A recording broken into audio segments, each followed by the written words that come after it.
right, welcome to a special edition. By the way, you guys were having a conversation. I've looked at the camera, look at us. Welcome to a special edition of the Justice Cast, which we call this our Let's Talk series, where we get to sit down with the candidates or people who are already in office, and we get to talk to them about why the heck would you run for office? And all the good stuff that comes along with that. So this is a fun time for us to be able to have some good conversation, but also rooted in the fact that we believe at Faithbridge that at the end of the day we're all neighbors, and this work in front of us requires all of us to be working together, and no matter what election outcomes are, the challenges before us still say, hey, everybody, all hands on deck. And so we appreciate you guys coming tonight. We have a unique thing tonight because we have the at-large candidates for the Denver Public Schools Board of Education, and current director Michelle Quattlebaum, who is not running at large. She is running for District 4, joined us tonight because we had the District 4 candidates the other night, and Michelle's feeling a little bit better.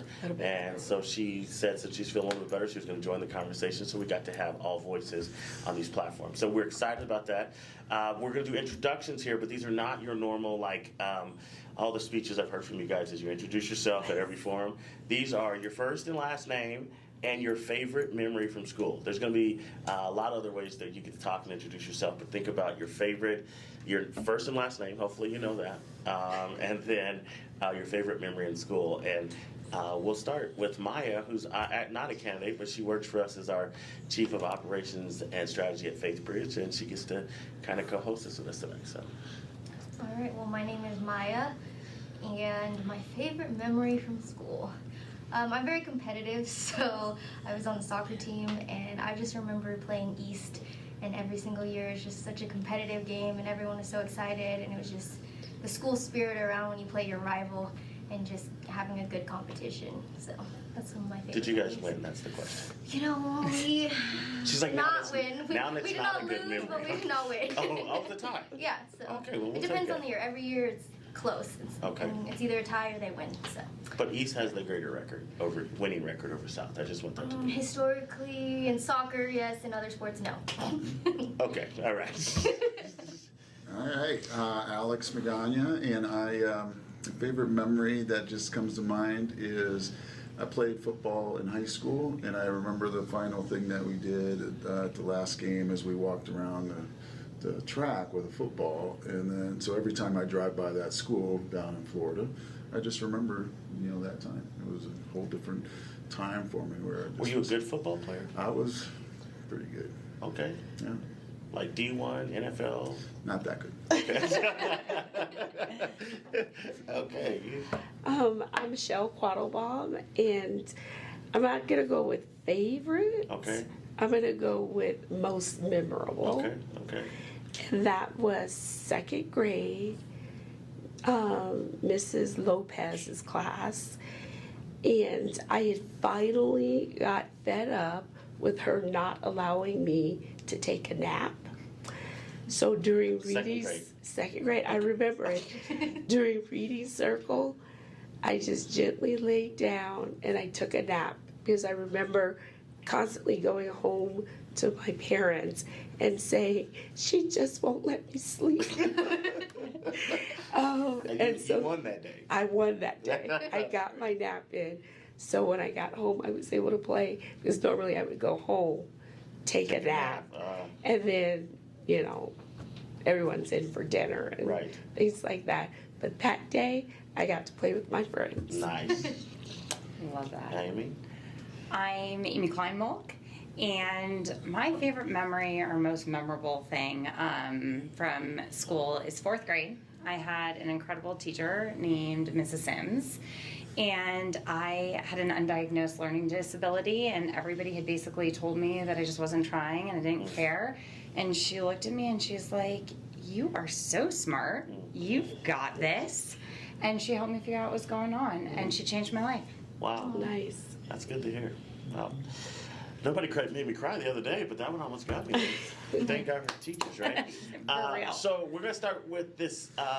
What is working in Denver Public Schools? What is working? This is our opportunity. There's a lot of challenges we all know, but I think it's sometimes good for us to sit with what is working in DPS. And Amy, we'll start with you, and then we'll just go around. Maya, you're included in this too, because we're hearing all perspectives. But and I'll say, Maya, the unique thing about Maya sitting at the table with us, like last night with their other group, Itzael is a graduate of Denver Public Schools. Maya also graduated of Denver Public Schools, went to Corey, Merrill, and South. Yeah.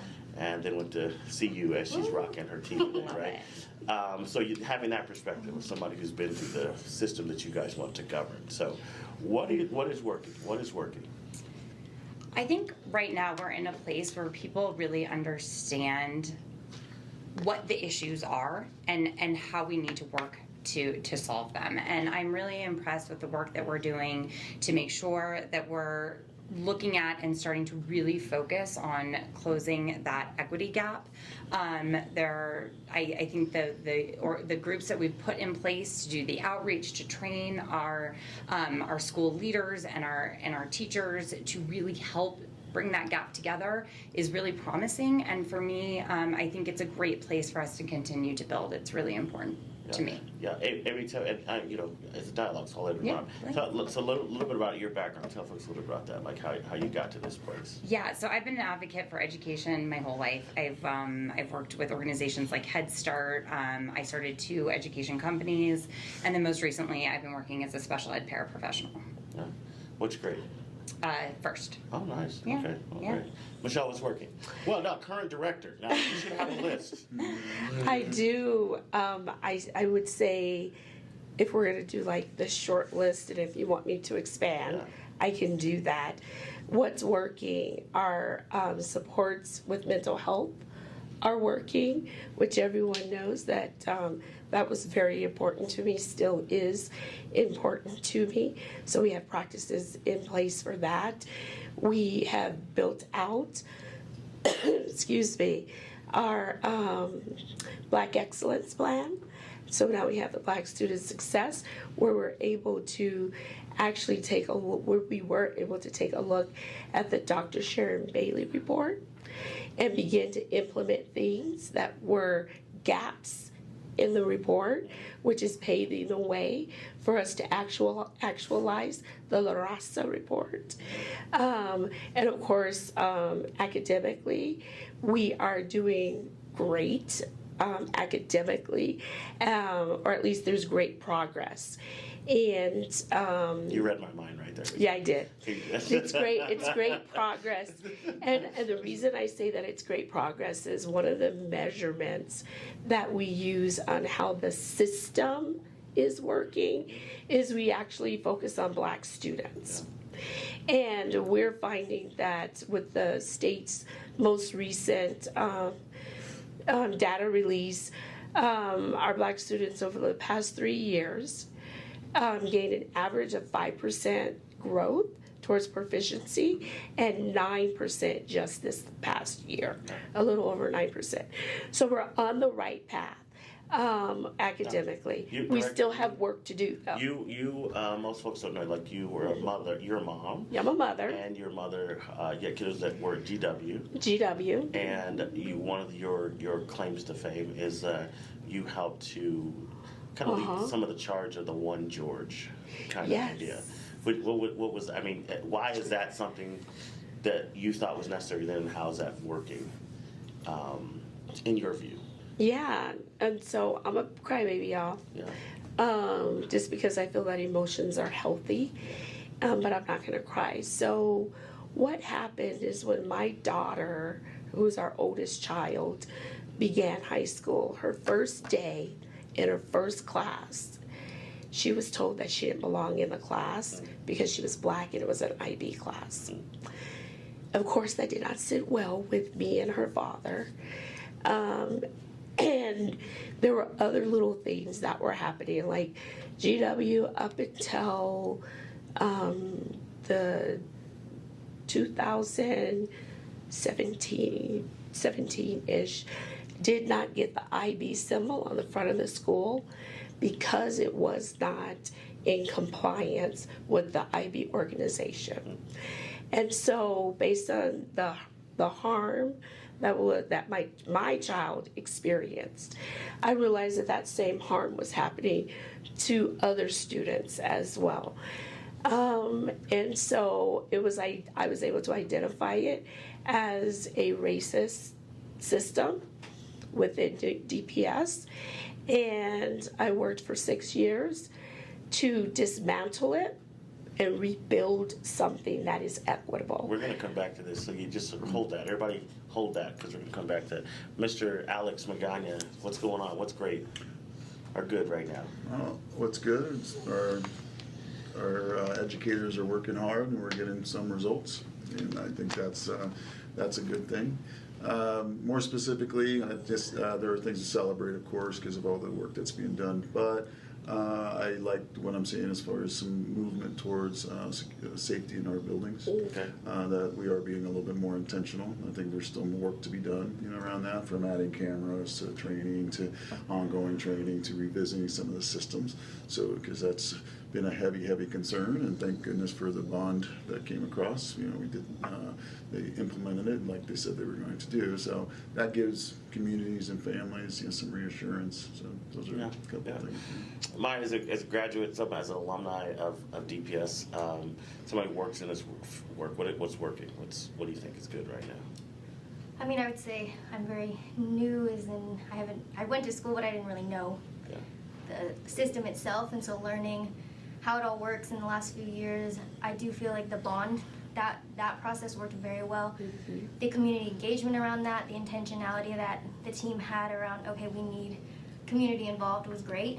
And we passed that night. It really showed me that Denver citizens, when educated and when asked to do something for kids, it's not about which side we're on. It's not about anything other than, they said they need these resources, let's band together and do this. And so it really showed me that the community cares about its kids, and it's not about, to them, what model we're looking at. So Yeah. I really appreciate seeing that.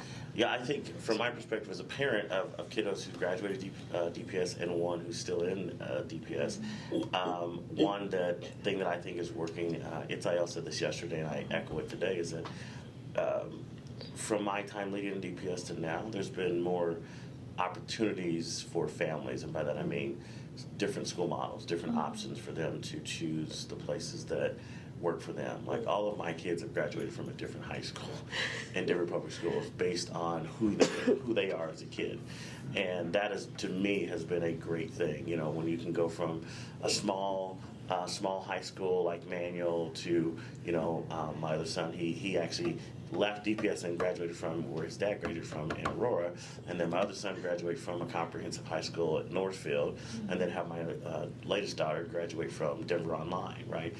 4 different kids who've already graduated through the system, all had different opportunities that met them where they were at, and then I got a 7th grader who is loving life right now where she's at. And so I think that is a thing that's going great. I think kids have more opportunities and more choices to meet them where they're at. So that's a good thing. I will ask this, Alex, what is your favorite food? Just jump right in there. I would say the first thing that came to mind, I'll stick with that one, is enchiladas. I always look at the enchiladas of either if it's the red or the green, and I make them quite often. Oh, you make them? Oh yeah. Now, how long have I known? I was a sous chef for a long time. I know that, but I want to just say I've known you for a while, and I've never had your enchiladas.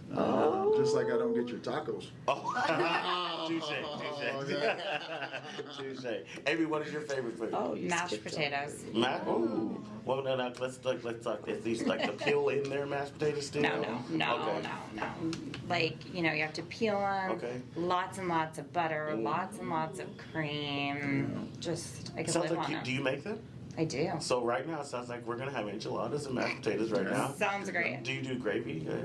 Yeah, no, I mean, not on Thanksgiving. I mean, Okay. obviously, Thanksgiving is my favorite holiday Okay. because of Mashed mashed potatoes, of potatoes. course, obviously. Okay. So we do gravy. Okay. But outside of that, no, just plain. Oh, okay. Yeah. So we're looking forward to those mashed potatoes. Michelle, Anytime. what kind of foods what's your favorite? So right now I'm gonna go with catfish. Okay. That's an inside joke too. I mean, but we But did it is actually a meal that I can eat breakfast, lunch, and dinner. Okay. Good fried, but I don't like it left over. We had a fish fry last night. My son cooked for me since he's in town from Texas for my birthday. So you just rub that in? Well, I did. I have extras. I don't know. Maybe there's not. Caleb had a lot. He ate a lot last night. So, what else is working good? I wanted to give it one more round of that, Michelle. What else is working good as you think about, and think about this from from a policy perspective. You guys are Right. getting ready to be policymakers in Denver Public Schools. What's a policy that stands out to you that says, hey, that was a good policy that was put in place by this current board or previous board, Right. and you say, yes, more of that?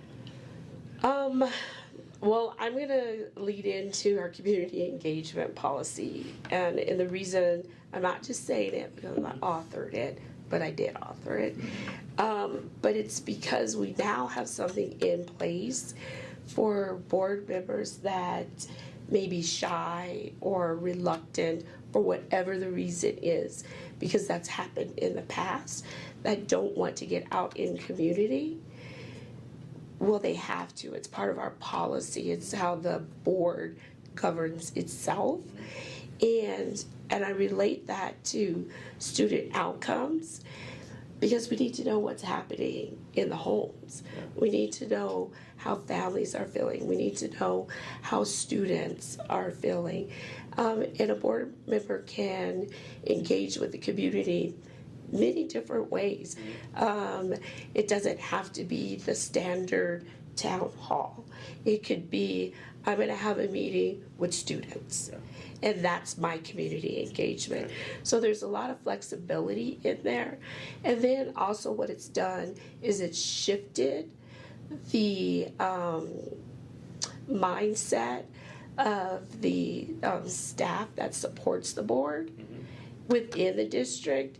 And so there's more of this is policy, we're all governed by it.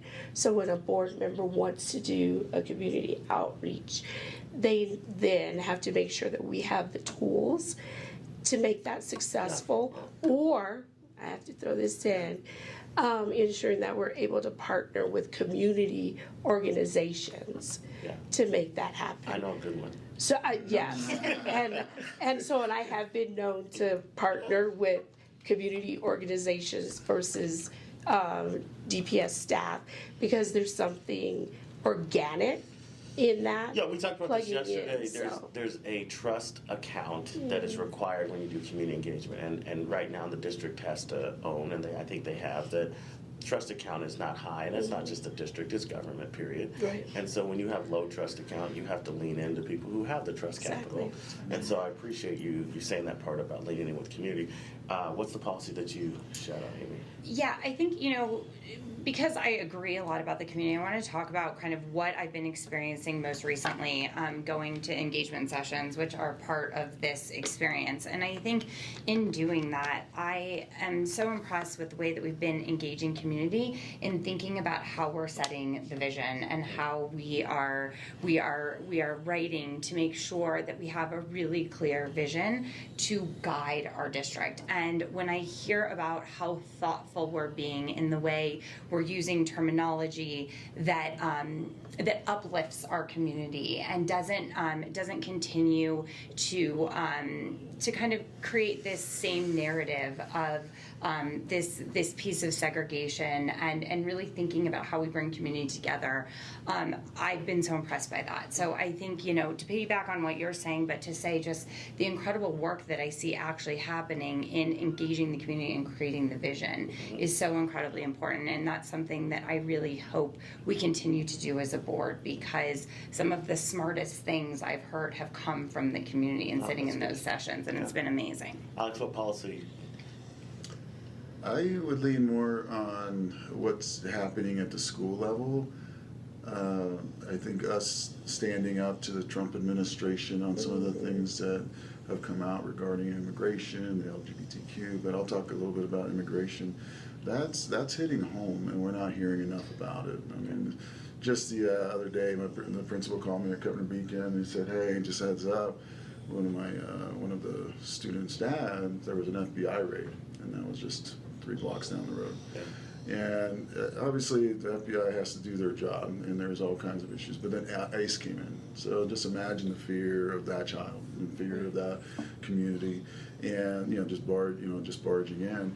So I'm glad that we are doing something and confronting it, and just continue staying strong with it. I think we can continue to do more and revisit it and not lose sight of it, because sometimes it's not hitting the news at the same level, but we're losing kids, and it's not good because they're fearful, and I'm just glad that we are standing strong, but we need to continue doing more, that. So One of the policies that the board started on a previous board, and I think Michelle, you can correct me if I'm wrong. This current board kind of solidified it, was like healthy start times.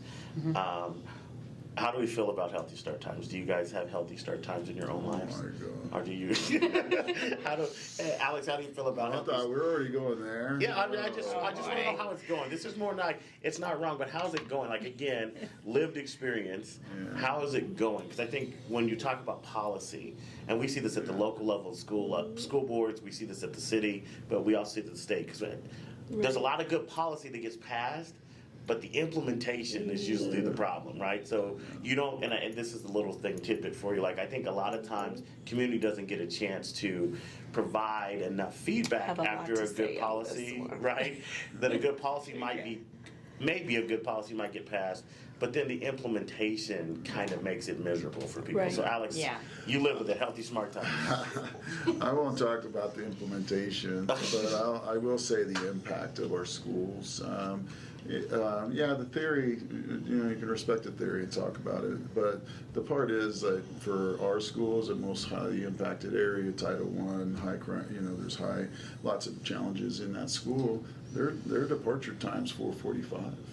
And that's Monday through Friday, right? Now, so if you got the early start time and you get out at 3:30, hey, thumbs up, people are happy. But not only did we impact the community, not only did we impact the kids, but we also impacted our educators. So I had a mass exodus of educators because they can't get home that late. Yeah. They have children of their own. So those are things that going back to implementation should have been revisited. And I think you're right. We should have been revisiting it and kind of saying, okay, that was the idea. We had some good intentions, but obviously the impact is not what we wanted it to be. But it's difficult, and it's a busing issue, funding issue. But I also look at it; it's an equity issue, right? Because if you're getting home at 3:30, you're not complaining. You get to go out and play with your friends because, right, the sun's not going there, right? You don't have, you get in a quick nap, right? Right? Amy, what do you think? What do you think about it? Have you experienced the impact, or you've heard about the? Oh, for sure. Okay. I mean, I think for me, the most impact that it's had is being out in the community talking with folks. Yeah. I mean, that's what I'm doing all day. And, I think that everybody understands the intention, and I think the intention is right. And I think, as Alex said, there's so many pieces that go into it around, busing and logistics and all of that. But, I hear parents who are super frustrated because their kids are getting out of school at 2:30 and they don't have childcare, and they can't afford to put their kids in after school, YMCA or whatever might be offered at the school. Some schools do have, opportunities for parents, free or reduced, but they can't get there to take care of their children. And that's really frustrating. And that's it's a struggle on the front end. My daughter has a start time of 8:45. Right. That's right. If I didn't have the opportunity that I have with the job that I have, it definitely would be How a would you get there challenge. in Like time? to get there, if I had For an sure. 8 o'clock start at work, and now That's right.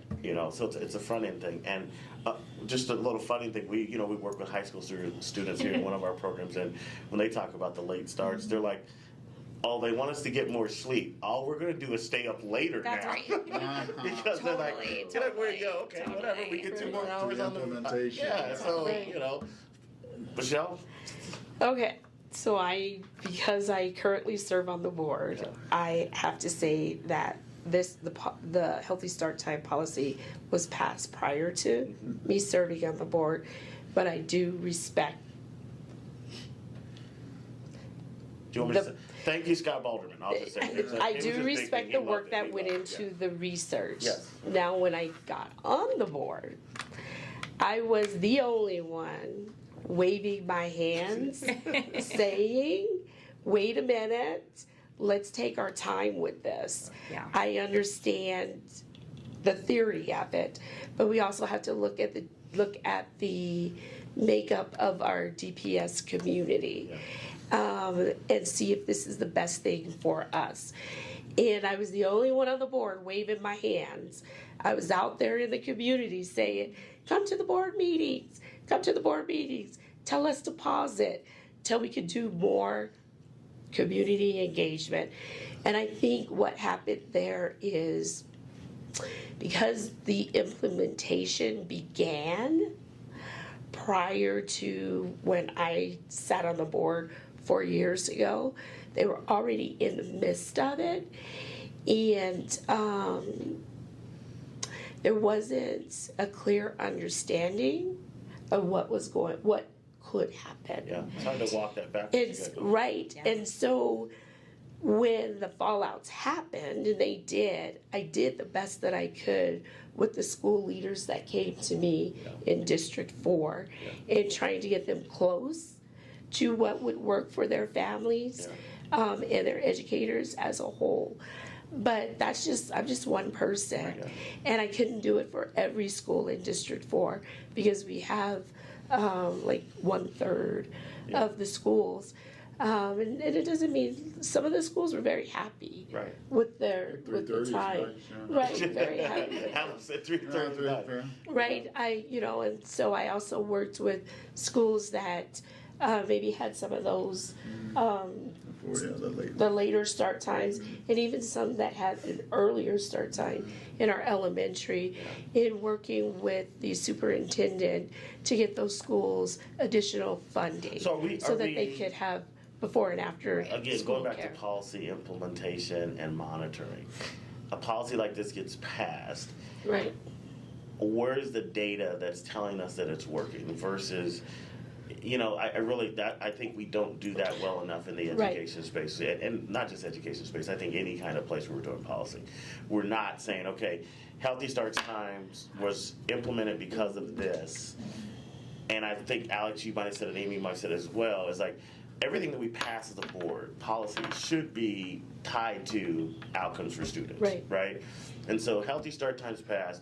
Where is the constant monitoring of, are we seeing improvement in student outcomes? We just read a report about chronic absenteeism, right? And this is what we're year 2 Healthy Start Times? Year 2. Chronic absenteeism is still a big problem in Denver Public Schools. We thought the Healthy Start Time was going to help that, right? So where is the conversation about, hey, is this still the right policy? Is there a practice problem that we got going on? So those are things that I think, as board members, those are things that I hope that you, if you're elected, you will grapple with those things that way, instead of just saying, hey, we passed a good policy, and hey, how's it doing, right? And that's a lot there. So I'm gonna just jump in really quick, because there's an element that is missing in that, and that is community voice, right?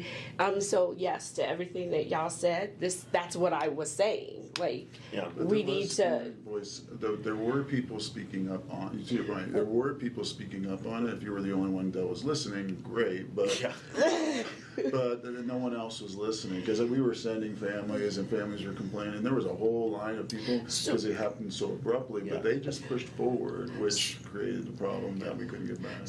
And so that's part of why that community engagement policy is so important, because had that been in place before it was implemented, we would have been out in the community getting feedback on it, right? And we would have been going to the community. And of course, hindsight, 2020, all of that.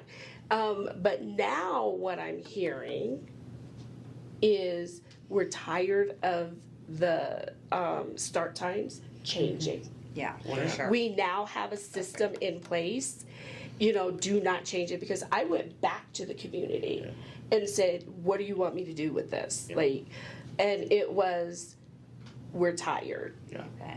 Leave it alone. Yeah, you're killing We've us. worked the Yeah, system yeah, out. yeah. And so it's not that I dropped it. I'm listening to community. If community bubbles up again and says this is not, I don't know about This the is- 445 though. I mean, I respect what you're saying, but that I can speak 445 for is District so, 4. right, District Yeah. 4.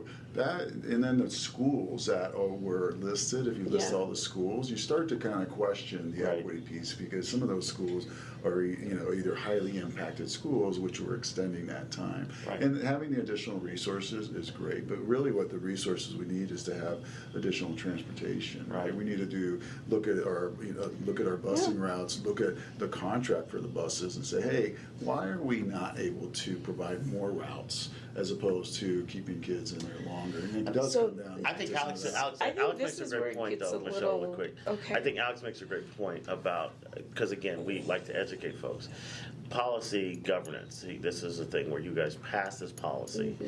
As like an executive limitation, right? Say there's an executive limitation around this.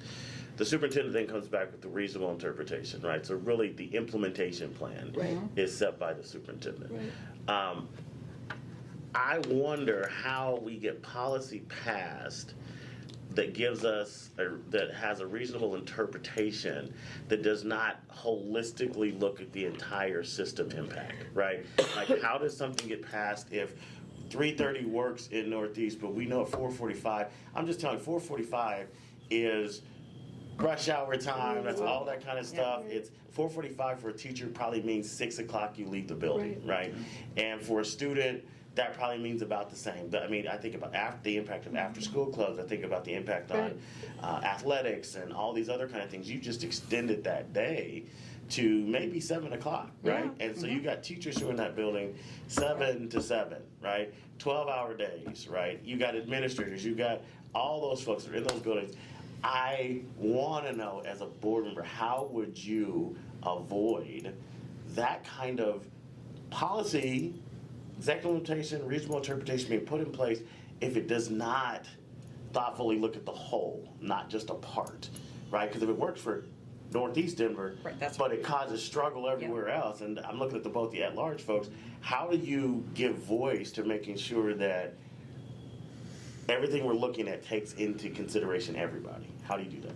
Yeah, well, I think you have to engage community. I don't think that you can just create policy based on, ideologies or research or, of course, those things should play a piece in it and it's part of the puzzle. But you have to go talk to the community. You have to understand where the community is and where they need to be met. And it has to be a really important piece of it. And the other thing is, we have to look at how are we resourcing? Are we putting money in the right places to make sure that we have busing, to make sure that we have, staffing for busing, which is a huge problem right now. And why is this a problem? And how do we fix this problem? Because when we just look at things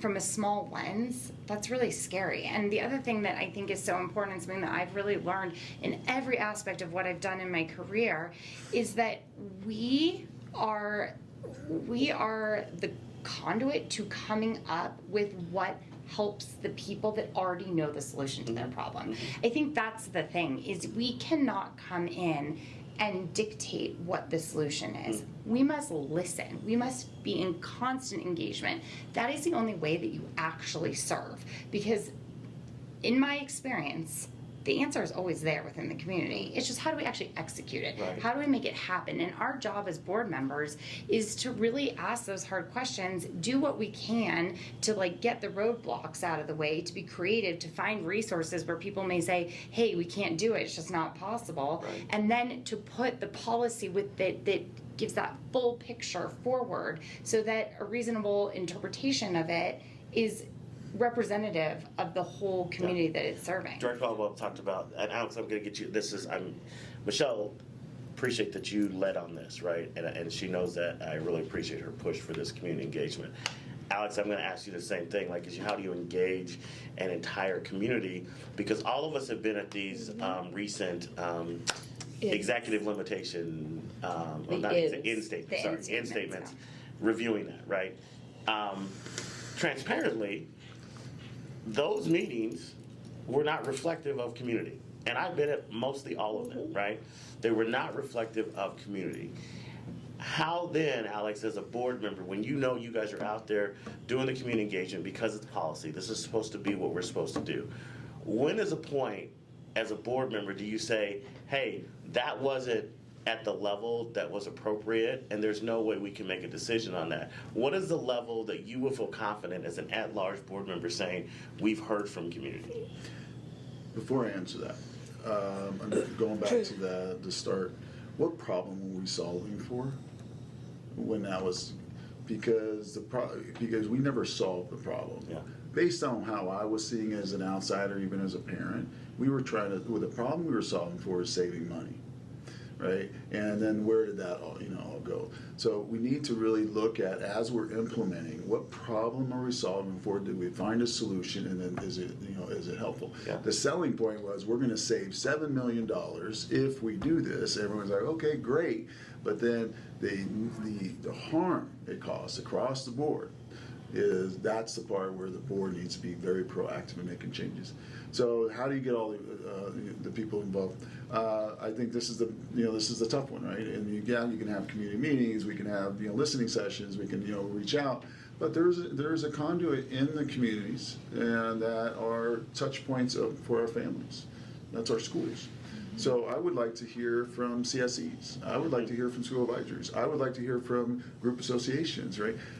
Schools are part of neighborhood, regardless of innovation, charter, other schools that parents are choosing from, and we need to hear from them. As far as when we're starting to make some of those changes. And it starts with the school leader, it starts with the teachers, but I would go to, there are parent groups in schools that would, speak up and get additional information. The way, I always look at it as a growth mindset, we should just revisit it and say, hey, what do we do wrong, with that one? And as we revisit, that piece there, we realize that we didn't get enough input to make that decision, to your point. So where would we get more input? There, I would say we should have talked to the school leaders. We should have talked to the community. We should have talked to, various sessions. And the next step, how are we monitoring it to make sure that it is working the way we want it to solve that ultimate problem, academic, Maya's on the DAC, and Maya, you guys are working on CSCs, and I love that Alex brought that up, and it seems like that should be the ideal place, right? It seems like it should be the ideal place to engage. CSCs or DACs? Or both? CSCs, right? The collaborative school committees are the different name. They have different names at every different school. So, but by state statute, they're CSCs. Collaborative school committees, right? Maya, what is your perspective on that being an engagement point? Why might that be a good engagement point, and kind of what's the reality with those right now? I mean, the CSCs, they're all over the place. It just depends on what school you're talking to. Some of them have great active CSCs. They do their quarterly meetings, if not more. They're reviewing UIPs, they're reviewing budget, they're reviewing, they know what's going on.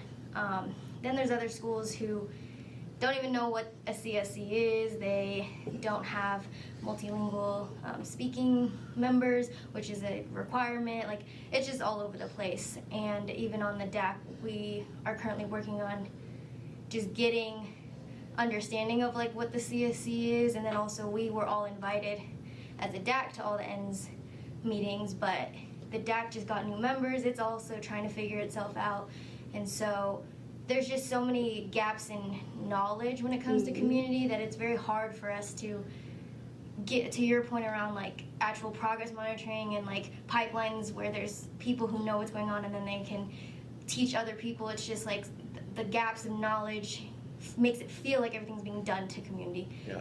And we keep thinking, oh, let's just pass policy, let's do this, let's do that, instead of saying, why don't we help fill the gap of knowledge? Let's go to these CSCs, let's go to these schools, fill gaps of knowledge, and then we can talk and engage them. But it's you can't skip steps when it comes to community engagement. I think that's like the biggest. And I think you said that hardest when you, thing, I remember yeah. a little speech you gave, you guys tend to pontificate a lot when you're on that board passing your own stuff, but you're not that, you do pontificate. It depends. It's, If it's mental health, absolutely. I'm like, here she goes. She's about to get on the soapbox.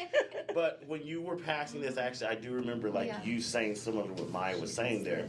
There was a very passionate appeal to us to kind of raise the bar of what community engagement looks like in the Exactly. district and how we measure it and how we say, go back, Right. Yeah. go back, right? Right. Michelle, since we're picking on you because you're in the role. There is a first read process, second read. Can you explain that a little bit for folks? Especially, Right. one of these people are going to be your colleague. Yeah. So, here's an education opportunity. Yeah, and so I'm really big on this. For 4 years, I've been like, community needs to first and foremost understand the governance model that we're using. So in order to pass a policy, the policy is drafted, it goes in, it's voted into first read. Who drafts it? Let's talk about this policy. So the We're gonna step person- this out. So what we do is a board member gets an idea, however they come about the idea. My ideas come from community. So the policies that, but it's true. Yeah, I know. The policies that I sponsor and co-sponsor, they're grounded in community. It could be, I was out with a group, an organization, something came up, and then I leaned in, did a little exploration. It could be something that I heard at public comment that, I'm like, ooh, that's something there. And so then as the board member, you draft the policy. And so it should be a board member drafting the policy. Okay. And so then we present it to our colleagues and we decide if we want to put it into first read. First read simply means this is now a policy that we're actively considering. Until it goes into first read, we're not actively considering it. And different than the state. State has a prime, co-prime, right? There's this thing like, hey, we need it. You guys don't operate that way. You can put forward a policy instead of acting, hey, Alex, will you co-sponsor this? Correct. Right. Correct. You don't have to have anyone to Right. Okay. but it helps. Right. To have some buy-in. And so then when it's in first read, we work on it. And that's where we should be reaching out to community. And I want to be clear when we talk about community. Community doesn't look any certain way. That's right. And I think that it's been my experience in hearing you haven't gone to community because you haven't talked to me. But then it's like, but I've held these community meetings, I've gone to these organizations, I haven't asked them to come to me, and I didn't see you there. And it's all posted on the website, on the calendar, we put it on the social medias. And if you invite me, I'll come. And so we're listening, at least this is what my process looks like. And I call it trial by fire because District 4 is very vocal and I appreciate it. I really do. I appreciate it, and I want to also give a shout out for D4 that in my experience, they want to take care of their community, but they also have a lens for the district as a whole, Yeah. right? So first read read. comes out. You guys agree as a board. First read's good. So then it goes into this conversation we're talking about with community, with some edits going back and forth, board members going back and forth. So we don't say first read is good. That's not how I approach it. Yeah. I approach it as this is a policy that we should consider. Okay. That is worth having the conversation. Okay. That's how I view first read. Okay. And then yes, then we do the wordsmithing. We, are we capturing the themes and all of that. And then there's a vote if it's going to move out. Yes, and then the next vote would be into second read. Right. And in second read, that's where we're pretty kind of settled in on the language. We just need to run it by checks and votes. balances. Yep, Yeah. checks and balances. It is also for me and I want to say, Alex, can I call you Alex? Okay. With Amy, when y'all talked about we need to make sure that we're doing some different checks and balances, well, we do. I can speak for myself. I do. Because we had a policy that passed and then it was rewritten 4 months into my first term. And what I asked for is I asked for this particular policy. I asked the superintendent to do an analysis on the impact that this policy would have on our schools. Now, this is after something was passed, correct? This policy was in second read. Okay. And so second read, we're kind of, but in second read, we can still ask for information. Right. We can still ask for data. So I asked for an analysis to be run because I'm like, this isn't sitting right with me. I couldn't place what it was, Right. but it was just like when I'm doing my school visits, I'm hearing from our educators in the classroom that this is not the way the policy is currently written would impact them negatively. So then you get to final read, right? Final read. And then, so that we can get this other data, and we get it or we don't, but if whatever is out there, Right. we get it. And in this case, we did receive it, and it would have closed schools. Yeah. But, and then we take the vote. So after second read, we do the implementations or the adoption Right. of the policy. And even then, and I think that this is important for everyone to know, is even when we adopt a policy, that's not the end. Right. We can always go back and do a revision. Right. And so this whole process of governing by policy, it is not, this is the policy and this is the policy forever. That's not how it works. We go back in, we reassess, we reevaluate. These are things that that we do as a board. So let me ask you this. So, and this is to everyone. First is what's your favorite ice cream? And if it's not ice cream, what's your favorite snack? Jerry Garcia. Jerry, okay. Ben and Jerry's. Ben and Jerry's, okay. I always go to that one. Okay. So some don't consider it an ice cream, Okay. but I do have an ice cream, but my favorite is rainbow sherbet. Okay. But if it's ice cream, I'm on this, there's a little ice cream shop out there that does a banana pudding ice cream. You know that sherbet in 7-Up is amazing. That was like That is called frappe. That's right. That's Yes. we call it church punch. Baby showers? Yeah, most definitely. It is, yes. Amy, what's your Mint chocolate chip. mint chocolate chip? I would have guessed that. Amy, Maya, do you have a favorite ice cream? There? No. You don't have. What's your favorite snack there? I don't really have a favorite snack. I like all food. Okay, that's Yeah. good. That's good. Guys, we're getting close to it, but there's a lot in all that we said. Alex, what is the thing that we need to do better in DPS? And again, I want you to put on your policy lens, your board lens, because practice, again, as we understand it, reasonable interpretations are about practice, and that practice is driven by our superintendent, right? Now, there's a lot of things that you might think that we might be able to do better in practice, but as a board member, your job is to drive that through.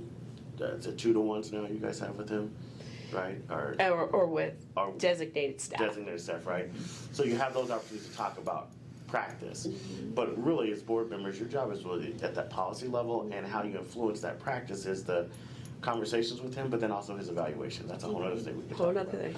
But Alex, what are the challenges that we need to quickly address with either stronger policy or better monitoring of practice? Well, one starts what's best for kids, and really looking at the academics, because that's our goal: social, emotional, and academics. The number one thing is we need to set a clear vision of what we want to see students' experience to be K through 12. I think that's something that I look forward to talking with the board on, and just coming together, getting with the community and everything else. But then with that, we need to set up these clear goals of what we want. The bar's been too low. I mean, a 1% increase on the evaluation, you're talking about 900 kids, and then 2% even doing that, that's 1,800 kids. We are doing a disservice to our students. We need to set that bar extremely high. So where would you set the bar? I would set it as I would focus on median growth percentiles and focus on 68 NGPs, so that way we are closing that gap across the board, and we're serving all kids, regardless if you're just a GT student, a student on IAP, or you're a black and brown student or a white student, but that we're setting that that bar high, because if we're not outperforming other students in the state, other students in the district, or in other districts, then we're doing something wrong, and we can always improve on that. But in order to get to that, and that goes to your monitoring question, we need to have a scorecard that we're monitoring with disaggregated data. Yeah. And that's not only academics, but it's also that we talked about the absentee. What are we doing with that chronic absentee? What are we doing with the attendance? We need to have that broken down. Why are our black students missing school more than our white students? What's going on there? Yeah. What systems and procedures are the schools being put in place? It bothers me that you just said that not all schools have CSEs or some type of parent engagement. That tells me that parents are not involved in school. So that should be a requirement, on, and not just something that we're adding on. That's what you're supposed to do anyway. So that's what I would focus on. We got to have a clear goal, clear vision, clear goals, and then we're monitoring it with disaggregated data. Amy, what would you say? I think before we can do anything, we have to rebuild trust. Okay. I think there's been a lot of distrust for various reasons, and so I think that comes from this idea of having too much competition in our school system, and we need to be working together. We need to have a universal standard of accountability and a universal standard of transparency. Okay. Because when we are making decisions about what is best for our student outcomes, we need to be able to look at it with a thorough lens across every kind of school in the district. And so I am really calling for full transparency. Because to me, when we have what does that mean? Yeah, tell me what that means, because we heard that last night. Somebody says, like, we need to have the district to have its hands open, right? And I don't believe in political rhetoric. So what does it mean? What does it mean? Yeah, give me an example. It means that district schools are required to report certain things that charter schools are able to waive. Okay. No. Okay. Everybody needs to have the same standard, and we all need to be looking at that data, because I'm here to serve our students, right. And show me what's working. Okay. Show me the data that is equitable. So give me that example. I mean, I hear that a lot. Give me the example that says, Vernon, this charter school is not doing this. The traditional school has to do it. What is that thing that you want more transparency on? Well, I just don't believe in the right to be able to waive any type of responsibility, or to ask for, to not have to answer to the same standards as a district-run school. I think that if taxpayer dollars are being used to fund a school, then yep, 100%. So that's great. So all schools by state law, doesn't matter if they're charter, traditional, or innovation, are supposed to have CSEs. That's right. Okay? So charter schools, this is how the practice works. Every year, charter schools have to send in this document that, this is who is on our CSE. Yep. I ran traditional schools. I ran innovation schools. I ran charter schools. That document never was asked for when I was running a traditional school, but I had to submit that as a charter school. 60% of schools in DPS have active CSEs or some form of it. That means 40% don't and are in violation of a state law. Sure. So everybody's got to be accountable. I agree. I'm not saying that. That's my point. Is that everything needs to be accountable? No, I want to be crystal clear. Everybody has to be accountable. Yeah. And we have to have the same standards in terms of yes, having that in that a CSC, having access to data, you know. So would you be open to, charters have to get reviewed every 3 to 5 years depending on their contract. Innovation schools similar. Would you then say, since they have to be renewed every 3 years or every 5 years, why are we not reviewing traditional schools every 5 years or 3 years, and then determining if that traditional school gets to continue to serve those kids? If the standard is the standard and the No, rules I hear are the you. rules. I hear you. No, So, would you be that's a open fair to that? question. I think I'm open to anything that serves our students, and like the community is coming to me and asking for. Of course, I'm open-minded, but I Okay. think at the end of the day, you know, you have to look at district-run schools are under review constantly. They're not under. But they're not closing. You could have a district-run school that's sitting on the state clock for 11 years, 12 years, 13 years. School is still open, filling kids in West Denver. I don't think it's that, sure, but I don't think it's that simple. We just saw schools, district-run schools close. Yeah. We did. Well, but I'm talking about the stuff you're talking about. Like Yeah. when we talk about performance, achievement, and all that. Because I'm feeling you on the We're bar on the needs to be same the bar. team. The We're bar on the needs to be same the bar. team. Yeah. Here's what I want to know. Yeah. Okay? Someone the other day gave me the stat that students of color are performing better at charter schools. Cool. We could argue that, but yeah. Sure. yeah, But that's let's what go somebody with it. said to me. Yeah, Let's yeah, just say yeah. that that's a fact. That's a fact, Okay? yeah, okay. I'm not saying I read it. I'm saying somebody said it Yeah, to somebody me. said Like, that, let's yeah. be really clear. Yeah. Okay? I want to know more about that student body. I want to know who's there. Right. Are they on IEPs? Right. Do they need special services? Are they being provided the same way that I look at the entire district? That's all Yeah. I'm asking Yeah, for. no, It's total transparency, because I believe that we should be open to what actually works for our students. Yeah, and I appreciate you letting me push me there, But because a lot of no, people no, just of say course. it because they No, just. I'm you not actually just have saying something to it, say but there. what I'm trying to say is that, you know, I think it's difficult to just say that there's more scrutiny in one school or the Right, other. right. That's not how I feel. I just feel we can't make blanketed statements until, you know, I'm an expert in data analysis, and so when somebody says to me something like that, I say, okay, well, I've got 100 other follow-up questions to actually analyze that data, and that's what I want transparency Yeah, on, I hear because I want to be able to serve our students. Michelle, And if are we transparent? You're there now. Are we transparent? Are they hiding things from you? Or No, we are actually transparent. Okay. What I heard, the conversation that I heard, and the conversation that I do hear is, and I'm working to change this, I don't believe that it's transparency. The problem, I think it's the way we communicate the information. Because we can get the data all we want.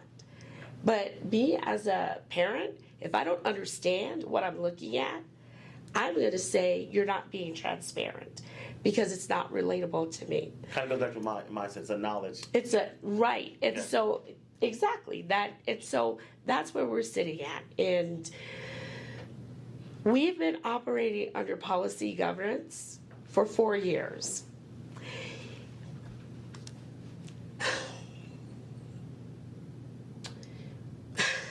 You seem excited about it. I don't want to say what I'm gonna what I need to say, but it's just the truth. We have current board members, and please know that I am not that board member. Yeah. But we have current board members that still don't understand policy governance. And so if you don't understand the framework within which you must lead, you're going to come with lots of theories and, to implement that are outside of your governance power. And so, and I hear that a lot. Like, these are some great ideas, but at the end of the day, how do they fit into policy governance? How do they fit? We set the framework. We lead by policy. That's why the end statements are so important. That is why I said I would not consider voting on them until, because the superintendent will then create the North Star those measurements that you talked about for the district. But if the community doesn't understand it, they're not going to understand what the reasonable interpretations mean. So we talk about percentage points. I mean, the first reasonable interpretation was so statistic heavy. You know, I'm like, I get all of this, but it's too much. There are too many numbers, it was too much. It's not going to land. It's not going to land, and so it took us a long time last school year for the superintendent to submit the reasonable interpretations. That the reason it took so long is because I kept pushing back. We need to be able to understand this Let me because ask you this everyone's question. not steeped in And this. you can add this together. One, let me just say I appreciate Yeah. being able to, you know, a lot of people want to use the political rhetoric, and being able to unpack it is important. And I appreciate that about all you guys, is being able to Totally. have this conversation and say, hey, let's put it on tape. Let's say what is what instead of the political stuff that we often just hear. How many years does a third grader get third grade? What? How many years does a third grader get third grade? 1 year. Exactly. Yeah. 1 year, right? Are we? I was like, is this a trick? That's It what I'm is like. a I'm riddle. like, happening is right it now? a riddle? It is a Is riddle, it a right? Who's riddle? on first? It's a riddle. Who's on first? But the point is, I hear delays. I go back to the Bailey report. I go back to when Sharon was dealing with that on the board. This is 30-some years of work I know. that Sharon has been doing this. And I often wonder, like most parents, why are we not moving fast enough? Why are we not moving faster? Why are we dragging our feet? Why is this the pace? And I want this the last thing, and I'll let you go this way. Okay. How do we pick up the pace to ensure that that kid who's in third grade right now Is walks it fourth across the grade? stage at 12th grade with a diploma, maybe a seal of biliteracy or a seal of climate action, yeah. justice, a seal of Faith Bridge Fellowship, right? Whatever seals are given out, but they walk across that stage, and that diploma actually means that she is ready for what is next, that she is ready to step into college or career or civic service, and she's ready. How do we pick up the pace, Alex, Michelle, Amy? How do we pick up the pace to ensure that? And you make a promise. I want you guys to make a promise in your statement to current third graders of what you're gonna do to make sure that we pick up the pace so that reality is achieved. Alex. To my third graders, we need to do better, and I would set high expectations for all the students, but also the teachers in the schools. We need to get better training for our educators. We need to replenish our libraries. We need to set expectations and educate our families to help you make sure that you're reading. It's not okay that 35% of our black and brown students are not reading at proficiency, yet our white students are about 70-80%. Why is that? We have the same starting point. So that comes down to teacher training. That comes down to expectations. That comes down to the resources. But most importantly, it comes down to the love of reading. And that's something I'm adamant of addressing. Michelle. So the promise that I can make is that I will continue pushing, because as you mentioned, the Bailey report, it is just now being implemented. It took Michelle getting on the board for that to happen. So now what we're seeing is the La Raza report Yep. will not take 30 years to be implemented. Yeah. It's I think they're in year 0, getting ready to go into year 1, and we got the La Raza report 2 years ago. So I'm getting things done. I'm holding true to those promises. The Black Student Success, every school that it's embedded in is producing at least one blue ribbon teacher, at least one. So we're seeing it change, the needle or the marker moving. I will continue to push. I will continue to ask the questions. We do receive disaggregated data. That happened when Michelle got on the board. It is now in every presentation because they know that I will wait until someone can go and get it for me so that we can say it. So it's included in any presentation that we receive. I promise to continue to advocate on behalf of our families so that we can understand what is being put in front of us. I also make the promise to continue to educate the community on what this governance model is, because it is very different than how DPS has been run in the past. It is very different. And I believe that once the community can wrap their arms around how we govern by policy, the community will find you actually have more power if you're working with a board member that truly understands policy governance and is committed to partnering with you. That is what I am doing.